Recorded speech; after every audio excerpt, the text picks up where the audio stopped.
సంవత్సరాల తరబడి ఎన్ని మందులు వాడినా మీ మోకాల నొప్పులు తగ్గట్లేదా? ప్రాణ పెయిన్ క్లినిక్ లో అత్యాధునిక చికిత్స.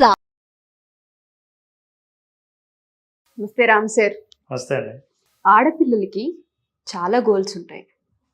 ఒక్కొక్క రంగంలో రాణించాలి అనుకుంటూ ఉంటారు. లేచినప్పటి నుంచి మనం ఏ న్యూస్ పేపర్ చూసినా, ఏ న్యూస్ ఛానల్ చూసినా, మొబైల్ పట్టుకుని ఏ సోషల్ మీడియా ప్లాట్ఫామ్కి వెళ్ళి మనం క్లిక్ చేసినా ఆడపిల్ల సక్సెస్ స్టోరీ ఎక్కడొక్కడ కనిపిస్తూనే ఉంటుంటుంది. అవి చూసిన ప్రతిసారి ఇన్స్పైర్ అవుతూనే ఉంటుంటాము. బట్ ఒక్కొక్కరికి ఒక్కొక్క ఏరియాలో యాంగ్జైటీ కనిపిస్తూ ఉంటుంది. నేను మ్యారేజెస్ వాళ్ళకి సంబంధించి తర్వాత తీసుకుంటాను. దానికన్నా ముందు స్టూడెంట్ కనుక తీసుకుంటే చాలామంది కాంపిటేటివ్ ఎగ్జామ్స్కి ప్రిపేర్ అవుతూ ఉంటుంటారు. గవర్నమెంట్ జాబ్ అనేది వాళ్ళకి చాలా ఇంపార్టెంట్ అండ్ వాళ్ళ గోల్ అయి ఉండొచ్చు. బట్ ఎందుకు ఎగ్జామ్స్ అనగానే యాంగ్జైటీ ఉంటుంటుంది. అప్పటిదాకా చాలా బాగా ప్రిపేర్ అవుతుంటుంటారు.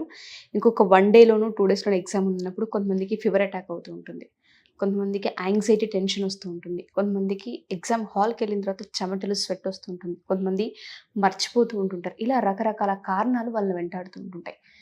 విజువలైజేషన్ 2.0లో దీనికి సొల్యూషన్ మనం ఏ విధంగా చూపిస్తాము అంటారు? ఆడపిల్లల వైపు నుంచి మాత్రమే నేను అడుగుతున్నాను సార్. వాళ్ళలో కాన్ఫిడెన్స్ని ఎలా బిల్డ్ చేయొచ్చు మనం? ఉషా గారు, మీరు తెలిసి అడిగారో తెలియక అడిగారు, కానీ నిజంగా ఆడపిల్లల కోసమే విజువలైజేషన్ చేయాల్సిన అవసరం ఉంది. ఎందుకంటే ఇంతకుముందు మనం ప్రతిసారి విజువలైజేషన్ ఇన్ జనరల్ చేస్తాం, కానీ అమ్మాయిలు చాలామంది నేను చూశాను. అమ్మాయిలు జాబ్ చేసే అమ్మాయిలు తల్లిదండ్రుల గురించి బాగా కేర్ తీసుకుంటారు. అసలు అబ్బాయిలు తీసుకుంటారో లేదో తెలియదు, కానీ తీసుకోరని చెప్పను, కానీ అమ్మాయిలు మాత్రం ఖచ్చితంగా తల్లిదండ్రుల గురించి బాధ్యత ఎక్కువ తీసుకుంటారు. ముఖ్యంగా జాబ్ చేస్తూ ఉంటే సంపాదించే పొజిషన్లో ఉంటే. అయితే అలాంటి వాళ్ళు చాలామంది, ఇంకా నేను ఎందుకు అన్నానంటే తెలుసో తెలియకో అని, మన ప్రోగ్రాంలో విజువలైజేషన్ ప్రోగ్రాంలో ప్రతి బ్యాచ్లో చాలామంది ఆడవాళ్ళు, ముఖ్యంగా అమ్మాయిలు, కాంపిటేటివ్ ఎగ్జామ్ రాసేవాళ్ళు, గవర్నమెంట్ జాబ్ కోసం ప్రయత్నించే వాళ్ళే ఎక్కువ జాయిన్ అవుతారు. ఓకే, నాకు ఐడియా లేదు సార్. అవును, చాలా మంది పర్సంటేజ్ ఉమెన్స్ ఎక్కువ ఉందని తెలుసు, కానీ ఇదని తెలియదు. అవును, వాళ్ళు అంటే డబ్బులు సంపాదించడానికి ఒక మంచి మార్గాన్ని ఎన్నుకొని ఈ మార్గం ద్వారా సంపాదించాలి, అయితే ఈ మార్గాన్ని ఎలా సాధించాలి అని విజువలైజేషన్లో జాయిన్ అవుతారు. నిజమే, మీరు అన్నట్లు ఆందోళన ఉంటుంది, చాలా టెన్షన్ ఉంటుంది.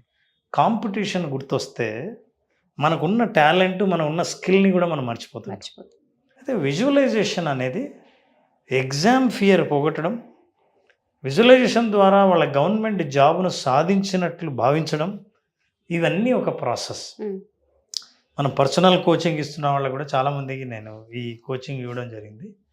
సో ఎలా వాళ్ళు భయం నుంచి బయటపడ్డారు, పబ్లిక్ స్పీకింగ్ నుంచి బయటపడ్డారు, ఎగ్జామ్ అంటే ఏమాత్రం భయపడకుండా. ఎప్పుడైనా చూడండి, ఎప్పుడు ఆందోళన పడతారో మీకు గుర్తున్నా కూడా మర్చిపోతారు. అది ఇంటర్వ్యూ కానీ ఎగ్జామ్ కానీ. అదే జరుగుతూ ఉంటుంది సార్. ఎప్పుడైతే ఆ యాంగ్జైటీ, ఆ భయం వస్తూ ఉంటుందో, అసలు అప్పటిదాకా చదివి అంత బాగా పర్ఫామ్ చేసిన మేము సడన్గా హాల్కి వెళ్ళినప్పుడు, లేదంటే ఇంటర్వ్యూ టైంలోనో ఏదో తెలియకుండా వెనక్కి లాగుతూ ఉంటుంది. షగర్, మీరు ఎప్పుడైనా చిన్నప్పుడు ఎగ్జామ్ రాసినప్పుడు తొందరగా అన్నీ రాసి పేపర్ వెనక్కి ఇచ్చిన సందర్భాలు ఉన్నాయా? తొందరగా అన్నీ రాసి బాగా అన్నీ రాశారు, ఇంకా అనుకున్న సమయం కంటే ముందే చేశారా? చేశాను సార్. మీరు ఈ మాట చెప్తున్నప్పుడు మీ ముఖం మీద చిరునవ్వు చూడండి. అంటే కేవలం నేను ప్రశ్న అడిగినందుకు ఆ విషయం గుర్తొస్తే మీరు ఇంత రిలాక్స్డ్గా హాయిగా నవ్వుతున్నారే. మరి విజువలైజేషన్ ద్వారా అదే స్థాయిని, విజువలైజేషన్ ద్వారా ఆ స్థాయిని ఊహించుకుంటే, ఆ మానసిక స్థితిలోకి వెళ్ళగలిగితే ఎంత రిలాక్స్ అవుతారో తెలుసా? అలాంటి రిలాక్సేషన్ స్థాయిని అలవాటుగా చేసుకుంటే ఎగ్జామ్ కానీ ఇంటర్వ్యూ కానీ ఏదైనా ఒక ఆందోళన కలిగించే విషయం, పబ్లిక్ స్పీకింగ్ ఇట్లాంటివి ఇంటర్వ్యూ అటెండ్ అయ్యేటప్పుడు భయం లేకుండా ఎలా ఎదుర్కోవచ్చు అన్నది విజువలైజేషన్ ద్వారా ముందు నేర్చుకోవచ్చు. ఎలా సార్? అంటే ఏ విధంగా అంటారు? ఇప్పుడు అందులో చాలా రిలాక్సేషన్ టెక్నిక్స్ ఉన్నాయి. అందులో ముఖ్యంగా బ్రీతింగ్ టెక్నిక్లో నౌ లెట్ us ప్రాక్టీస్ 4-7-8. 4-7-8 ఏంటి సార్ ఈ నంబర్? ఏదో మ్యాజిక్ నెంబర్లా ఉంటుంది కాదు, కానీ బ్రీతింగ్ ఎక్సర్సైజ్లో 4 నంబర్స్ తీసుకోండి, 7 నంబర్స్ని అంటే బ్రీత్ ఇన్ 4 నంబర్స్, 7 నంబర్స్ ఆపేయండి, 8 నెంబర్స్ వదిలేయండి. చూడండి how you will feel relaxed. Okay, can we practice now? Only breathing అంతే. రెడీ? నేను కౌంట్ చేస్తాను, మీరు ఆ కౌంట్ని ఫాలో అవ్వండి. 4, 7, 8. ఓకే. Okay, right. 1, 2, 3, 4. 1, 2, 3, 4, 5, 6, 7. 1, 2, 3, 4, 5, 6, 7, 8. మీరు బాగా గమనిస్తే బ్రీత్ అవుట్ చాలా లాంగ్ ఉంటుంది, హోల్డింగ్ లాంగ్ ఉంటుంది, బ్రీత్ ఇన్ తక్కువ ఉంటుంది. అవును. మీరు బయటికి పంపించేటప్పుడు మీ స్ట్రెస్ని కానీ, మీరు బ్రీత్ అవుట్ చేస్తున్నప్పుడు మీ కార్బన్ డైఆక్సైడ్ మీరు బయటకు ఎప్పుడైతే పంపించేస్తుంటారో, మళ్ళీ మరి తీసుకున్నప్పుడు 4 ఎప్పుడైతే తీసుకుంటారో ఆక్సిజన్ లోపలికి చాలా డీప్గా వెళ్తుంది. మీరు హోల్డ్ చేసినప్పుడు ఈ ఎక్సర్సైజ్ ద్వారా హార్ట్ బీట్ కంట్రోల్ అవుతుంది, పల్స్ నార్మలైజ్ అవుతాయి, ఆందోళన తగ్గుతుంది, ఆలోచన పెరుగుతుంది, విజువలైజేషన్ మీద కాన్సన్ట్రేట్ చేయగలరు. అంటే మీరు ఆందోళన ఎప్పుడైతే తగ్గుతుందో, ఇప్పుడు నేనేం చేయాలో ఆలోచించడం ఈజీ. ఇప్పుడు నేను విజువలైజ్ చేయాలి. ఏం విజువలైజ్ చేయాలి? ఇప్పుడైతే ఇలాంటివి 3 సెట్స్ చేయండి బ్రీతింగ్. ఓకే. 3 సెట్సే చాలు, మీరు రిలాక్స్ అవుతారు. ఇప్పుడు నవ్ యూ విజువలైజ్. విజువలైజేషన్ ఏంటంటే, మీరు ఎగ్జామ్ హాల్లో తలెత్తకుండా ఎగ్జామ్ రాస్తున్నారు, లేదా కంప్యూటర్లో కానీ చేత్తో కానీ ఎగ్జామ్ రాస్తున్నారు, తలెత్తట్లేదు, రాస్తూనే ఉన్నారు. మీ పక్కన న్యూజిలేటర్ పోతున్నా మీరు చూసుకోవట్లేదు. తర్వాత ఎక్స్ట్రా షీట్ తీసుకున్నారు, మీరు మొత్తం ఎగ్జామ్ రాశారు. తర్వాత టైం చూసేసరికి ఇంకా 15 మినిట్స్ ఉంది. ఈ 15 మినిట్స్ని ఒకసారి మళ్ళీ రెఫర్ చేశారు పేపర్లన్నీ, ఏది మిస్ చేయలేదు, ఏ క్వశ్చన్ వదలలేదు అని అర్థమైంది. ఇప్పుడు మీరు ఎగ్జామ్ పేపర్ వాళ్ళకి ఇన్విజిలేటర్కి ఇస్తున్నారు, 5 నిమిషాల ముందే బయటకు వచ్చారు. ఎంత బాగుంది సార్. ఇది మనకు కావలసినది, మనం కోరుకున్నది. చాలా కూడా ఇది ఎక్స్పీరియన్స్ చేయాలనుకుంటూ ఉంటాం. ఎక్స్పీరియన్స్ అయి ఉంటారు కాబట్టి విజువలైజ్ చేయడం ఈజీ. మనం వద్దనుకునేది ఏది? ఆందోళన పడడం, కష్టంగా పేపర్ రావడం, ఆలస్యంగా రాయటం, కొన్ని క్వశ్చన్లు ఎగ్గొట్టడం, టైం సరిపోలేదని టైం సరిపోకపోవడం, ఇవన్నీ మనం కోరుకునేవి కాదు, కానీ ఆందోళనలు గుర్తొచ్చేవి ఇవే. సో స్ట్రెస్ ఉండకూడదంటే విజువలైజేషన్ ద్వారా మీకు కావలసిన సీన్ను క్రియేట్ చేస్తే, అది చేయటానికి మీకు దానికి కూడా ఆందోళన ఉండకూడదు కాబట్టి రిలాక్సేషన్ ప్రాక్టీస్ చేస్తే, ఈ రిలాక్సేషన్ బ్రీతింగ్ ఎక్సర్సైజ్ ద్వారా మీరు పూర్తిగా విశ్రాంత స్థితిలోకి వెళ్ళిన తర్వాత విజువలైజ్ చేయండి. ఈ విజువలైజేషన్ చేసిన తర్వాత then you feel very comfortable. ఇది ఎగ్జామ్ వరకు.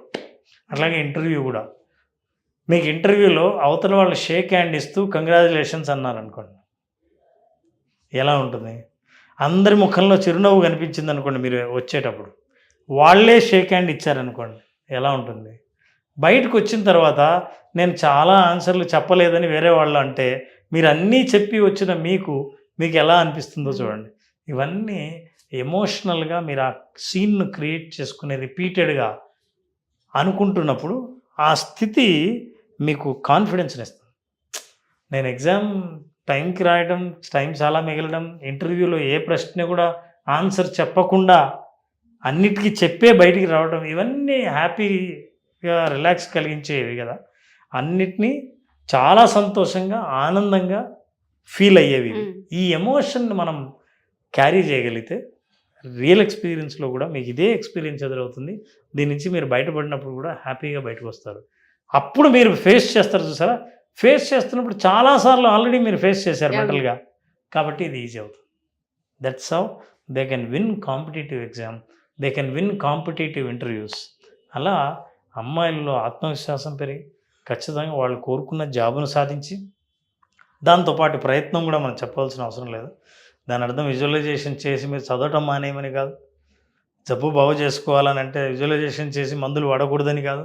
చాలా తప్పు. మన ప్రయత్నం చేస్తుంటే బహుశా మీరు చేసే అతి తక్కువ ప్రయత్నం కూడా ఏది ప్రయత్నించారో అదే ఎగ్జామ్లో రావచ్చు.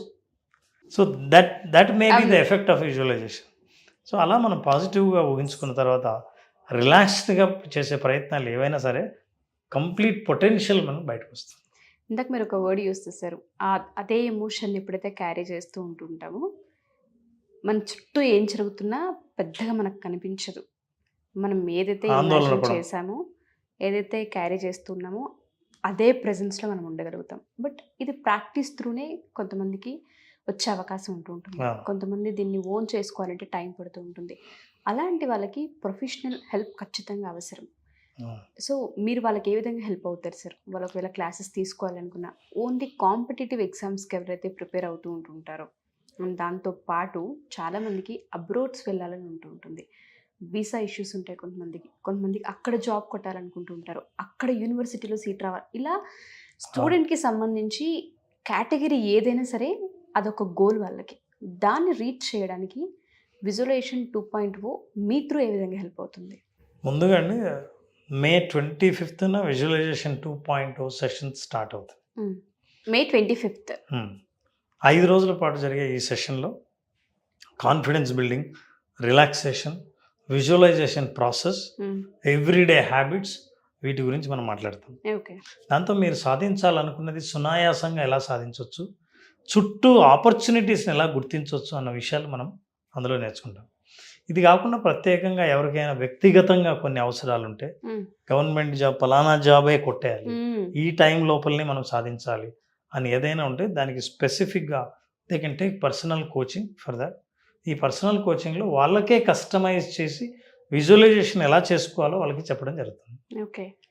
సో ఎవరైనా సరే మా ఈ వీడియో చూసిన తర్వాత పేరెంట్స్ కావచ్చు, టీచర్స్ కావచ్చు, లేదా స్టూడెంట్స్ మీరే కావచ్చు, మీకంటూ పర్టికులర్గా ఒక క్లారిటీ ఉంటూ ఉంటుంది. మా గోల్ ఇది, కొడితే అక్కడ తగలాలి అనేలా ఉంటూ ఉంటుంది. వాళ్ళకి కనుక రామ్ సార్ అన్నట్టుగా పర్సనల్గా కనుక కోచింగ్ కావాలి అనుకున్నా కింద స్క్రోల్ అవుతున్న కాంటాక్ట్ నెంబర్ని కాంటాక్ట్ చేయొచ్చు. లేదా ఫస్ట్ విజువలైజేషన్ ఏ విధంగా ఉంటుంది ఎక్స్పీరియన్స్ మీరు కనుక చేయాలి అనుకుంటే విజువలైజేషన్ 2.0 మే 25th నుంచి స్టార్ట్ అవబోతుంది. స్టూడెంట్స్ ఎవరైనా సరే ఈ ఆపర్చునిటీని ఖచ్చితంగా యూటిలైజ్ చేసుకోండి. ఒక్కసారి కనుక దీన్ని మీరు ఎక్స్పీరియన్స్ చేస్తే ఏ విధంగా ఉంటుంది, చేంజెస్ ఏ విధంగా అవుతాయి, క్లారిటీ ఏ విధంగా ఉంటుందని మీకు అర్థమవుతూ ఉంటుంది. సో పేరెంట్స్ చూసినా, టీచర్స్ చూసినా, పిల్లలు చూసినా ఈ అవకాశాన్ని మాత్రం వదలకుండా ఒక్కసారి ఎంక్వైరీ చేసి ఖచ్చితంగా అటెండ్ అవుతారని ఆశిస్తున్నాం. డీటెయిల్స్ కావాలి అనుకుంటే కింద స్క్రోల్ అవుతున్న కాంటాక్ట్ నెంబర్ని కాంటాక్ట్ చేస్తే రామ్ జలదుర్గం గారెడ్డి మీకు పూర్తి వివరాలను అందిస్తారు. Thank you sir. Thank you so much. Thank you very much.